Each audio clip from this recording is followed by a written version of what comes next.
엄마, 저희 집으로 오세요. 딸이 말했습니다. 어머니, 저희가 모실게요. 아들이 말했습니다. 둘 다 저를 모시겠다고 진심으로 원했어요.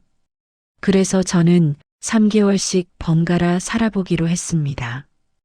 딸네 집 3개월, 아들네 집 3개월. 그리고 6개월 후 저는 놀라운 결론을 내렸습니다. 세상 사람들이 믿는 것과 완전히 반대되는 진실을요. 딸이 효자다? 며느리가 문제다? 사위가 낫다? 아니었습니다. 진짜 답은 아무도 예상 못한 곳에 있었어요. 오늘 제가 직접 겪은 놀라운 진실을 말씀드리겠습니다. 안녕하세요. 저는 서울에 사는 최경숙입니다. 올해 73이 되었어요. 남편은 2년 전 췌장암으로 세상을 떠났습니다. 그 후 2년 동안 혼자 살았어요. 자식들이 같이 살자고 했지만 거절했습니다. 괜찮아. 엄마 혼자 살만해. 하지만 올해 초 갑자기 쓰러졌어요. 어지럼증으로 병원에 실려갔고 뇌경색 초기 진단을 받았습니다. 다행히 큰 후유증은 없었지만 의사가 말했어요. 혼자 사시면 위험합니다. 재발하면 큰일 나요. 가족과 함께 사시는 게 좋겠어요.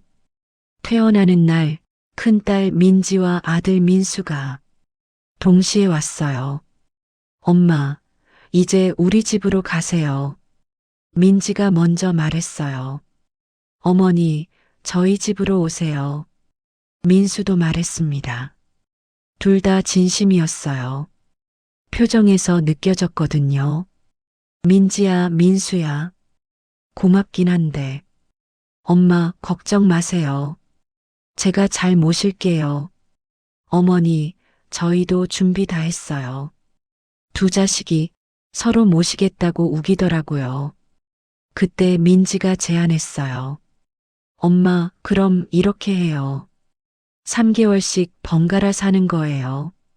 3개월씩? 네. 3개월은 저희 집, 3개월은 오빠네 집.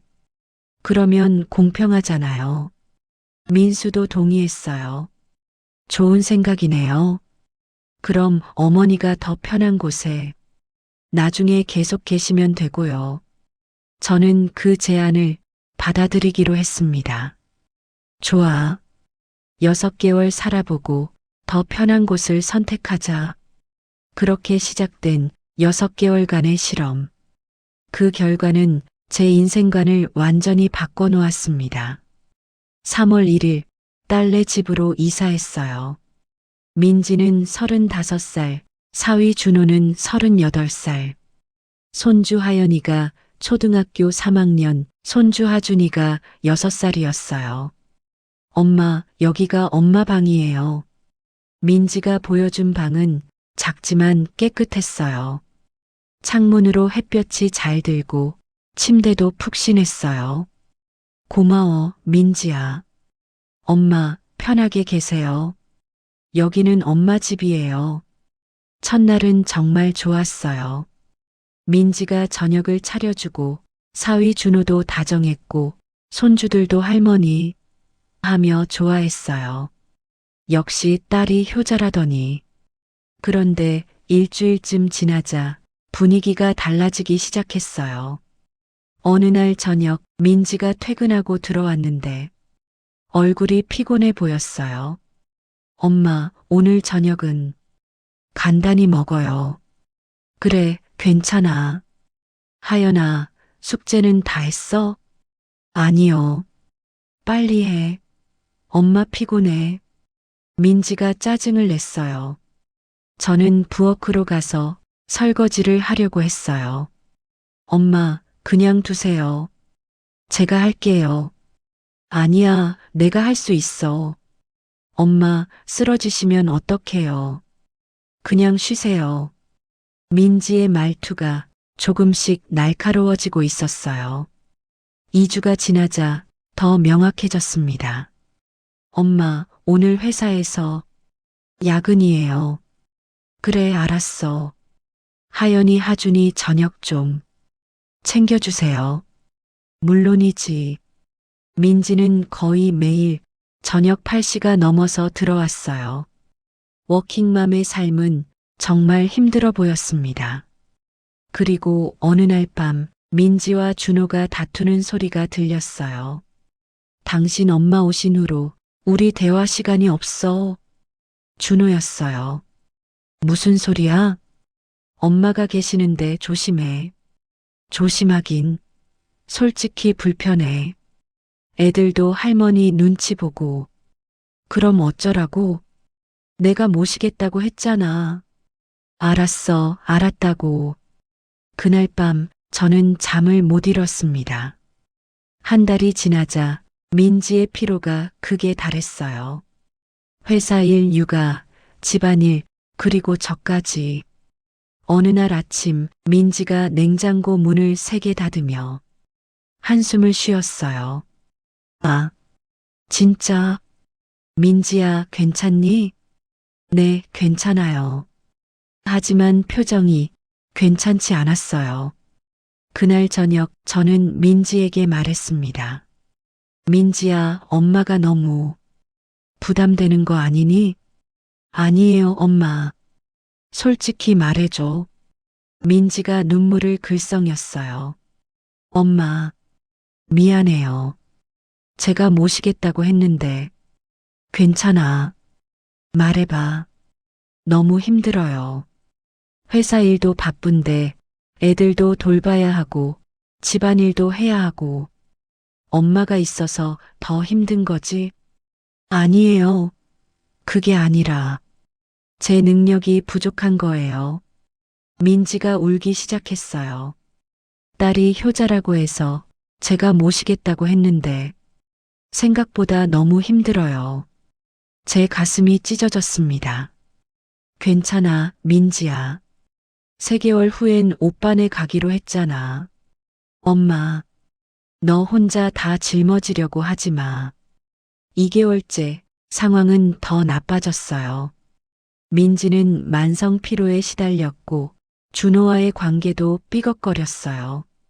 손주들도 저를 조금씩 피하기 시작했어요. 하연아, 할머니랑 놀까? 아니요. 저 숙제 있어요. 아이들도 느끼고 있었어요. 엄마가 힘들어하는 걸. 3개월이 다 되어 가던 날 민지가 말했어요. 엄마, 다음 주에 오빠네 가시는 거죠? 응. 엄마, 제가 못난 딸이죠? 무슨 소리야? 딸이 효자라면서 제대로 모시지도 못하고. 민지야, 너 최선을 다했어. 민지가 제 손을 꼭 잡았어요. 엄마, 사랑해요. 제가 부족해서 미안해요. 그날 밤 저는 깨달았습니다. 딸이 효자라는 말이 얼마나 딸에게 부담이 되는지를. 6월 1일 아들네 집으로 이사했어요. 민수는 38살, 며느리 수진이는 36살, 손주 지호가 중학교 1학년이었어요. 어머니, 여기가 어머니 방이에요. 수진이가 안내해줬어요. 방이 딸네보다 넓었어요. 화장실도 방 안에 있었고요. 고마워, 수진아. 어머니, 편하게 계세요. 첫날 저녁 수진이가 푸짐하게 차려줬어요. 어머니, 많이 드세요. 고마워. 너 요리 솜씨 좋구나. 제가 전업주부라서요. 시간은 많아요. 아, 수진이는 전업주부구나. 그럼 좀 편하겠네. 그런데 며칠 지나자 이상한 점을 발견했어요. 수진이는 친절했지만 어딘가 거리가 느껴졌어요. 어머니, 산책 다녀오세요. 응, 다녀올게. 저녁 6시까지 돌아오세요. 저녁 준비할게요. 모든 게 정해진 시간표처럼 돌아갔어요. 아침 7시 기상, 아침 8시 식사, 오전 10시 산책, 낮 12시 점심, 오후 2시 낮잠, 저녁 6시 저녁 식사, 밤 10시 취침. 규칙적이긴 했지만 뭔가 답답했어요. 일주일쯤 지나니 더 명확해졌습니다. 어머니, 오늘 친구들 만나러 가요. 그래, 다녀와.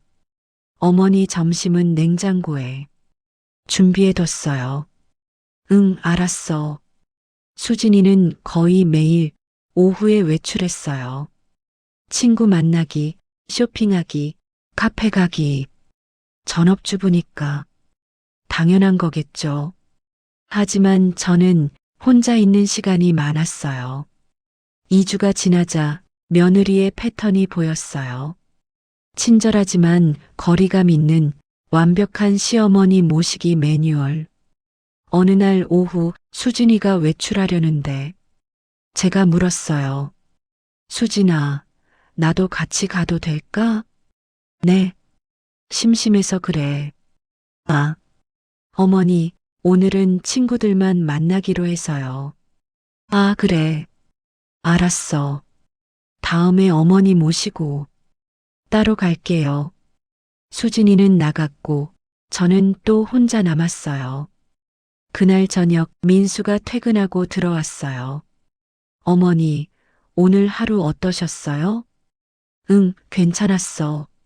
수진이가 잘 챙겨드렸어요? 그럼 잘 챙겨줘. 다행이네요. 민수는 만족한 표정이었어요. 며느리가 잘하고 있다고 생각하는 거죠. 하지만 저는 알고 있었어요. 수진이가 의무감으로 저를 대하고 있다는 걸. 한 달이 지나자 더 확실해졌습니다.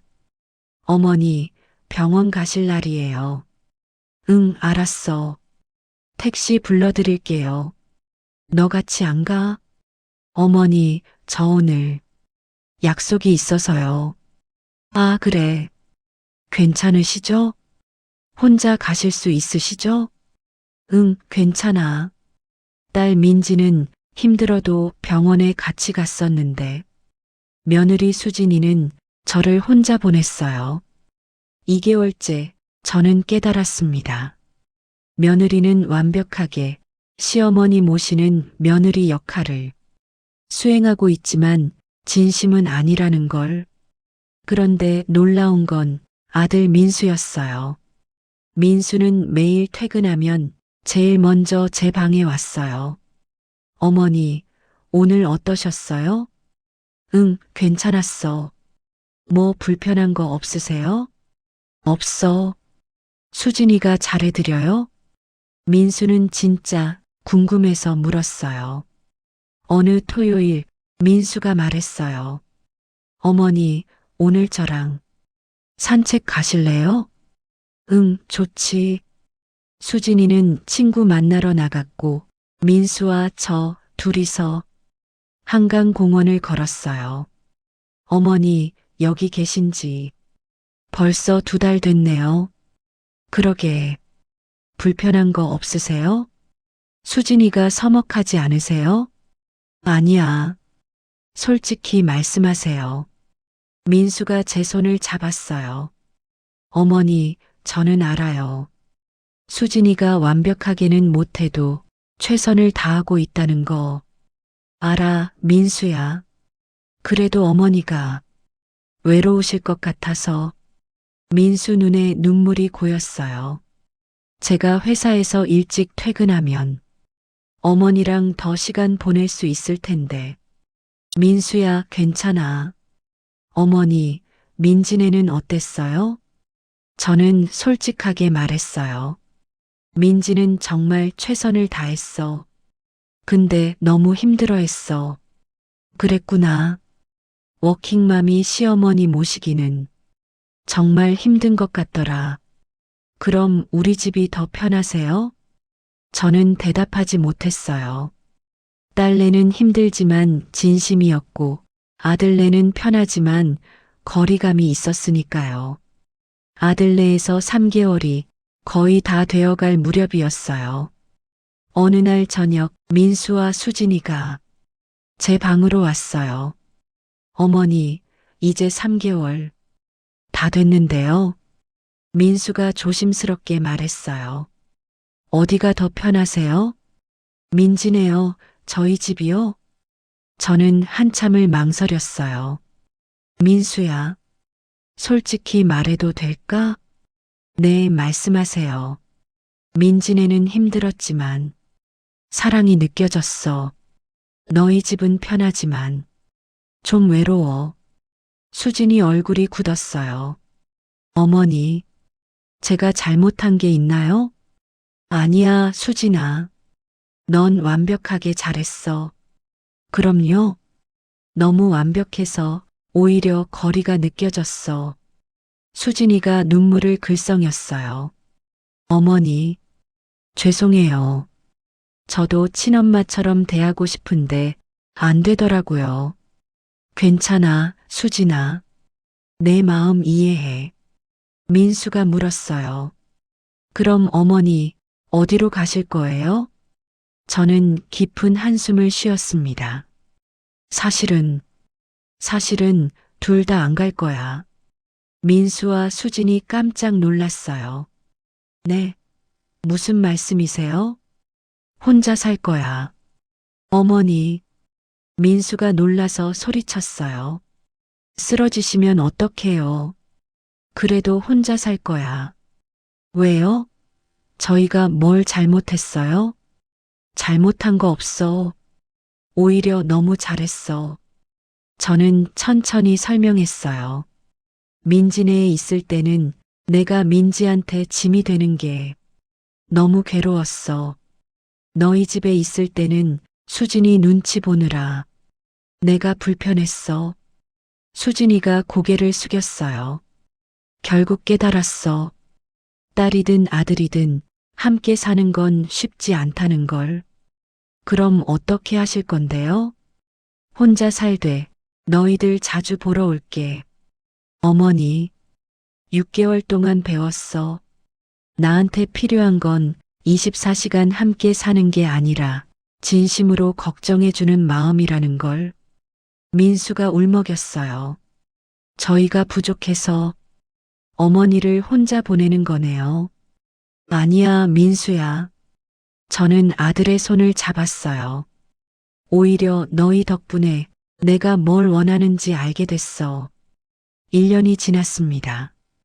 저는 다시 제 집에서 혼자 살고 있어요. 하지만 예전과는 달라요. 매주 수요일, 민지가 퇴근 후 들러요. 30분만이라도 얘기하고 가요. 매주 토요일, 민수가 와서 같이 장을 봐요. 점심도 함께 먹고요. 격주 일요일, 손주들이 놀러 와요. 하루 종일 시끄럽지만 행복해요. 민지는 더 이상 죄책감에 시달리지 않아요. 엄마, 오늘 피곤해서 30분만 있다 갈게. 그래, 괜찮아. 정말요? 미안해하지 않으세요? 왜 미안해? 너도 힘들잖아. 민지가 환하게 웃어요. 부담 없이. 수진이도 편해졌어요. 어머니, 다음 주에 명동 쇼핑 같이 가실래요? 정말? 좋지. 제 친구들도 데려갈게요. 어머니도 소개시켜드리고 싶어요. 24시간 함께 살 때는 의무였던 게 이제는 진심이 됐어요. 무엇보다 민수가 달라졌어요. 어머니, 오늘 회사에서 일찍 끝나서 들렀어요. 고마워, 민수야. 같이 저녁 먹어요. 너희 집은 괜찮아? 수진이가 오늘은 어머니랑 시간 보내라고 했어요. 민수와 둘이서 밥을 먹으며 대화해요. 회사 얘기, 지우 얘기, 세상 돌아가는 얘기. 이게 행복이구나. 그런 생각이 들어요. 지난 주말 민지와 민수가 함께 제 집에 왔어요. 엄마, 오늘 특별한 날이에요. 무슨 날인데? 엄마가 혼자 사신 지 1년 됐잖아요. 민지가 케이크를 꺼냈어요. 축하해요, 엄마. 뭘 축하해? 엄마가 우리한테 정말 중요한 걸 가르쳐 주셨어요. 민수가 말했어요. 딸이 효자다, 아들이 효자다, 이런 게 중요한 게 아니라 민지가 이어받았어요. 진심이 중요하다는 거요. 저는 눈물이 났어요. 그래, 맞아. 그리고 엄마도 당신 인생을 사실 권리가 있다는 거요. 고마워, 애들아. 우리는 함께 케이크를 먹었어요. 엄마, 그래서요. 민지가 조심스럽게 말했어요. 결론이 뭐예요? 딸이 나아요? 아들이 나아요? 저는 웃었어요. 둘 다야. 네. 딸은 진심으로 모시려다가 스스로 무너지고 아들은 편하게 모시려다가 거리가 생기더라. 그럼요. 결론은 함께 살지 않는 게 답이야. 민수가 웃었어요. 어머니, 그게 답이에요? 응. 적당한 거리에서 자주 보는 게 최고야. 그럼 우리 실험은 실패한 거네요? 아니야. 저는 두 자식의 손을 잡았어요. 덕분에 깨달았어. 효도는 희생이 아니라 서로 행복한 거리를 찾는 거라는 걸. 딸이 효자다. 아들이 효자다. 며느리가 문제다. 사위가 낫다. 세상 사람들은 이렇게 말합니다. 하지만 제가 6개월 동안 직접 겪어본 결과 정답은 없었어요. 딸도 아들도 며느리도 사위도 모두 각자의 방식으로 최선을 다했어요. 문제는 함께 산다는 것 자체였어요. 아무리 사랑해도 24시간 함께 사는 건 서로에게 부담이 돼요. 딸은 진심으로 모시려다가 번아웃이 와요. 며느리는 의무감으로 모시려다가 진심이 사라져요. 아들은 중간에서 눈치만 봐요. 사위는 조용히 불편해해요. 그래서 저는 새로운 답을 찾았어요. 함께 살지 않되 자주 보자.